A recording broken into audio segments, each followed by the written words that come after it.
This is going to be a little bit different today because we do box office. I get a lot of these numbers from Box Office Pro. Mm-hmm. And when they do their weekend breakdown, they usually have like a graph and everything. They don't really have a graph here today. Mm-hmm. Maybe they just didn't want to because it's like it's Boxing Day. That's what they call this in the UK, right? Mm-hmm. Day after Christmas, Boxing Day. So they don't really have any type of graph here, but it gives the numbers in general. And as expected, Spider-Man No Way Home is still absolutely crushing, and I mean crushing, all of the competition. So in a 5-day week they made $138 million, and in the 3-day week $81.5 million. So that'd be Thursday or Friday, Saturday, Sunday, right? Yeah. So if I recall correctly, it almost beat out what Black Widow made on its opening weekend, and I believe it did beat out what Shang-Chi and Eternals did on their opening weekends, which I believe were it might not have beaten Shang-Chi. Shang-Chi might have been in the 90s, but I believe it beat Eternals, which I think was 76 million in its opening weekend. I'm going off the top of my head on these. I should have looked for You that. should have had the numbers up. I should have, but the point is, it's a juggernaut, and the movie is to call that not a drop off is an understatement. That's an insane amount of money for sure. to still be making. And again, like I said, absolutely crushes the concept that the pandemic is the reason people aren't going to see movies. No, people are just not going to see your movies because they don't want to go see your movies. If it's good enough, people will absolutely come out for your film right now. Yeah, like when we went to Spider-Man, it was almost a packed house. Mm-hmm. There was even more people at Kingsman than I thought. And that movie didn't even do that well this weekend, but it felt like maybe because we went to the warehouse, the cinema with where we should go to every movie with the reclining chairs, and the food heated seats, and the food that everybody hates but me. Your fries were a little bit salty, Brett. I love them. I don't care. Your fries were salty. So basically, Chris, myself, and Brett were sharing food. And I was not sharing food. You took some of my food. You took some of mine because I shared it with you guys. Fair enough. But the fact of the matter is that Spider-Man destroyed the competition this weekend. Sing 2, which you actually asked me if I wanted to go see, and I was like, I didn't really think of it. Didn't really want to. Did 41 million globally and 23.8 million at home, and that beats The Matrix Resurrections, which everyone thought, or a lot of people thought, was going to be this big box office draw. And I was like, no. First of all, no way it's beating Spider-Man. But it couldn't even beat Sing 2, which is what, a Disney? Is that a Pixar? No, it's not even those. So it's just a regular 3D animated movie, right? Yeah, let me search up the animation studios. I don't want to say Sony because they're not Sony. It's not Sony. So it's, right here. No, keep looking. I'll search it up. Just keep on reading. Sing 2. Okay. It says Universal Pictures. Sing 2.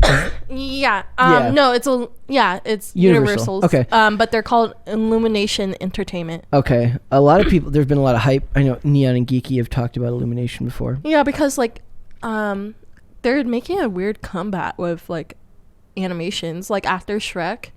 Is that what they're known for? Yeah. They're known for sure. Okay, all right. Well, that makes perfect sense. Well, they're more known for Despicable Me. Okay, so the Minions. Yeah. Okay. And they're coming out with a new Minions movie that's coming out 2022. Is that on your list that we're going to talk about later? It's not. It wasn't on the list that you sent me, but it's not on my list because I'm not really excited for it. I'm kind of done. Okay. All right. Well, it says right here that Sing 2. So we're going to start this article. We'll just read through some of it since we get no like real numbers we have numbers, but we don't have like a chart. I love the chart. Amid the most crowded theatrical marketplace of new releases since the start of the pandemic, Sony Marvel's record-breaking Spider-Man No Way Home predictably remains the top draw at the box office over the Christmas weekend, pulling in an estimated 81.5 million over the 3 days and 138.7 million over the 5 days in its sophomore frame. I will also point out that I didn't pull up the article. That makes this the first pandemic movie to make $1 billion Holy crap. Like, I'm actually, on a certain point, like, we were discussing recently, like, how many, like, videos we do on this movie. Like, it gets wearisome, I'm sure, for people. Yeah, but Chris was like, I'm running out of thumbnails. Yeah, he's like, stop, you guys. He's like, there's no thumbnails left. I've used all the good thumbnails, but it's like, there's just a lot to talk about. And I'm ignoring, like, half the news. Like, there's all sorts of news that come out about producers that want to, you know, we haven't even talked about what they're going to do for movies 4 through 6, because there's all sorts of rumors going on there. But the fact of the matter is that the box office proves that the movie is a juggernaut. Yep. And it says the superhero blockbuster towered over all newcomers. Though the Universal sequel Sing 2 proved to be a popular alternative option for families, mixed results were in for the remainder of this weekend's crop of fresh releases, which included the long-awaited. I don't know how many people actually were waiting for a Matrix sequel. I don't know how much I buy that. I think they just wrote it. They're like, maybe people waited. And it said, well, they called it a long-awaited reboot, and it's not a reboot. The Matrix Resurrections, action prequel, The King's Man, faith-based American Underdog, and the fact-based drama, A Journal for Jordan. Now, that felt like a shot to me when I read that, calling the football movie faith-based and the biopic and the other one fact-based. That could have just been how they framed it. Yeah, I don't think so, because we watched the trailer for it. I'm just how they worded it here in this is calling one faith-based, because it is. It's got religious undertones to the movie. So I don't know if that was meant to be like a shot at religion. Maybe it is, maybe it isn't. I could be reading too much into that.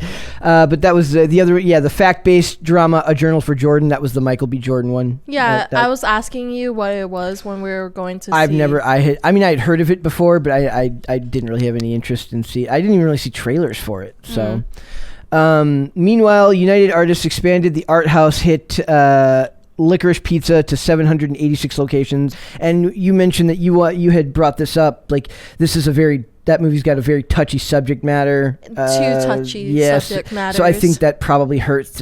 First of all, it's considered probably more art house. So it's not going to get as wide of a release anyways, especially with a subject matter that's not exactly considered general audience friendly. But so many celebrities, because like even before audience saw the movie for it, there was a bunch of celebrities who brought their kids to it. So I was like, really? Yeah. Ew. I think it was young kids, like teenagers. Okay. Teenagers and then like preteens. You're going with your kids. I guess I get it. But I don't think it was meant for kids. Probably not. So hovering over the packed lineup was the rising threat posed by the Omicron variant, eye roll, which has resulted in a major surge of COVID-19 infections across North America and will likely cause many to rethink their plans to hit the multiplex over the weekend. $138.5 million has entered the chat. I disagree with that sentiment. Not to mention Christmas Eve fell on a Friday this year, which inevitably dampened turnout. I mean, doesn't Spider-Man kind of prove that the turnout wasn't dampened to make that much money? No, because it came out Thursday for us. Yeah, but they're talking about the 3-day weekend the week after was 81.5 million. So it still made another 81.5 million in its second weekend over a 3-day period. The 5-day period was almost 150 million. So I don't know if I buy that Omicron variant is like causing people to stay home. If they want to go see Spider-Man, they'll go see Spider-Man. Yeah, like how you said earlier, if people are excited to see your movie, they'll come. Yep, exactly.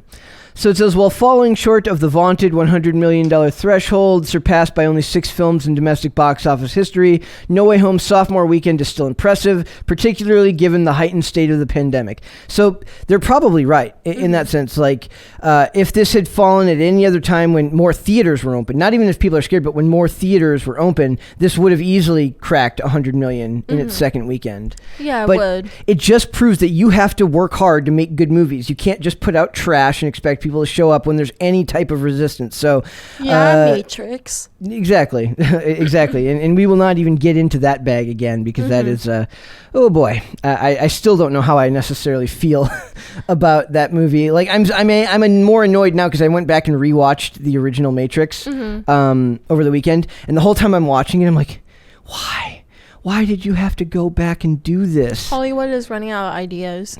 I'm still waiting for that Jubilee movie. I was promised Jubilee. What is that? It's X-Men.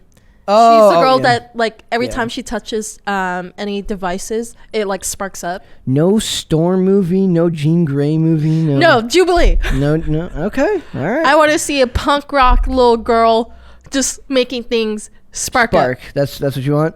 You heard it here first, ladies and gentlemen. Marvel, get your Jubilee on. Get your what do they call the people that like do like crowdsourcing, or the people who like look for trends and stuff? You know what I'm talking about, right? Mm-hmm. Get like your advertising department. Get your the people who help you predict what's going to be popular and make this woman her Jubilee movie. I know, and then you could get a sponsorship from Jubilee, that restaurant. Perfect. I think Jubilee is also a grocery store chain, but I could be wrong. I think there's Jubilee, at least where I'm from. I think there's Jubilees. Oh, I never heard of it. Yeah. And I never heard of the Jubilee restaurant until I went to Hawaii, and I was like, what is this? Okay, well, there you go. The cross promotion could be incredible. Like, just have a bunch of Jubilees go like, Jubilees, because that X-Men movie where you had Jubilee for only 5 seconds, I was so disappointed. Very sad. I was so sad. And the actress that they chose, I don't mind her. I'm just done with her.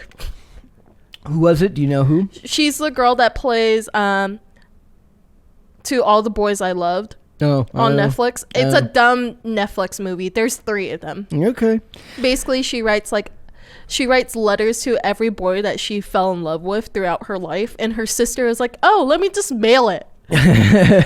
Sounds like the opposite of what I would like. Yeah, and like finally one of them is like, I'm in love with you, and she's like, I'm in love with you too. And third movie they go to college, but he's like, I don't think I'm going to the same college, and she's like, no, this is our perfect life, I planned everything, we're going to the same college. I actually kind of like the old school storytelling of like high school sweethearts trying to make it work in college. That kind of works, but yeah, the only reason she went out with him because her older sister is like, dude, I'm going to college, bye. Yeah. So he's like sloppy seconds. That's sad. Mm-hmm.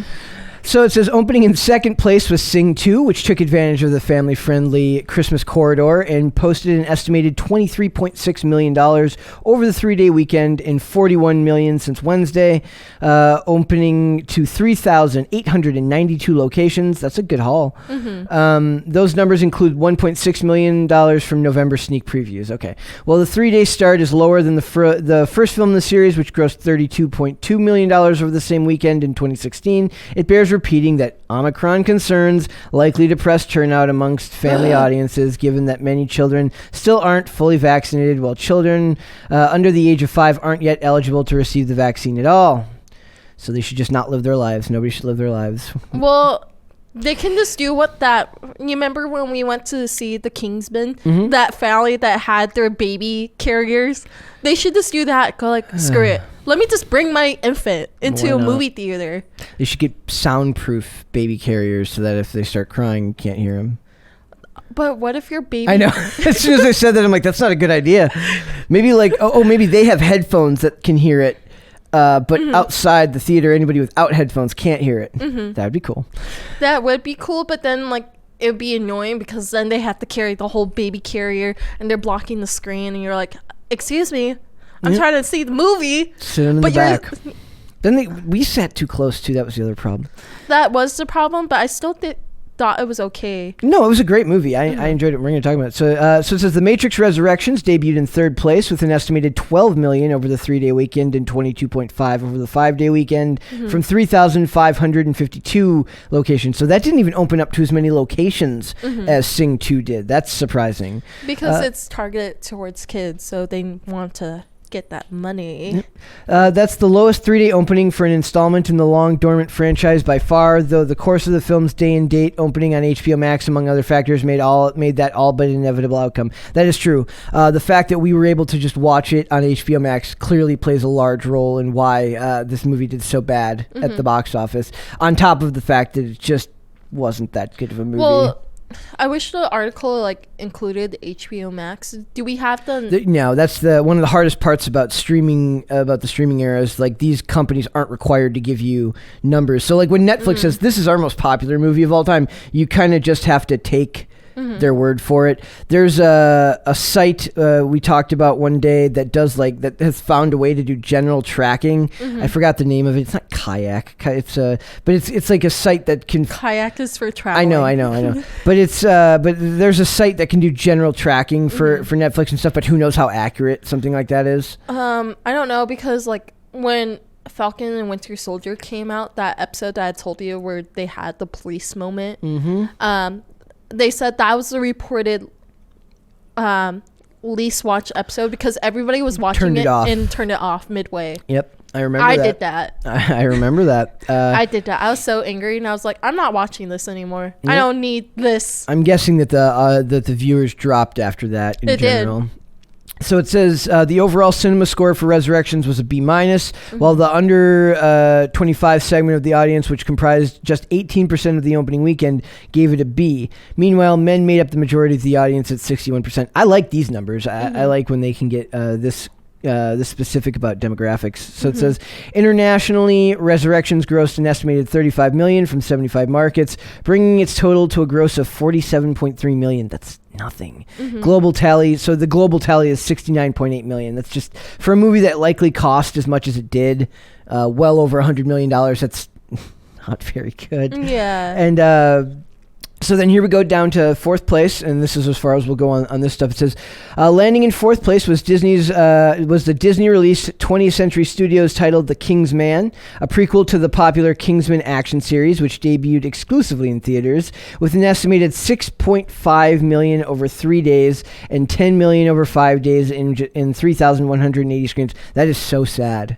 For a movie that was, for all intents and purposes, pretty good. Yeah, it was. Not perfect, but good. So to see numbers like that bums me out. And it says the film came in well below previous entries in the Kingsman franchise, The Secret Service and then Golden Circle, which grossed an estimated $36.2 and $39 million respectively over their opening day frames. That's actually low. Yeah. I would have thought those movies did better than that. That's really low, especially I don't know what the budget is on that movie, but in fact we can look right now because I'm just curious as to, and we're going to come back to this when we do the review. I think it's because like a lot of people weren't excited, like they were over the spy phase. Well, that's stupid because I love spy movies. In fact, that's the funniest part about everything, that it doesn't list the budget here. I'm always so used to looking at IMDb on the app rather than on the website. I prefer the website more. Not me. But yeah, so I don't see a budget here. I'm sure if somebody knows that, they can put it in the comments section if they actually read. But in general, movies like this aren't made on shoestring budgets. They're usually pretty expensive. So to see a movie like that not even make under $20 million in its opening weekend, that's really sad and could potentially affect the fact, the opportunity of it getting another movie after that, even though this is vastly different because it's a prequel, not a sequel. Thanks for watching this clip, guys. If you want to see full episodes or follow us on social media, links are in the description below. Bye.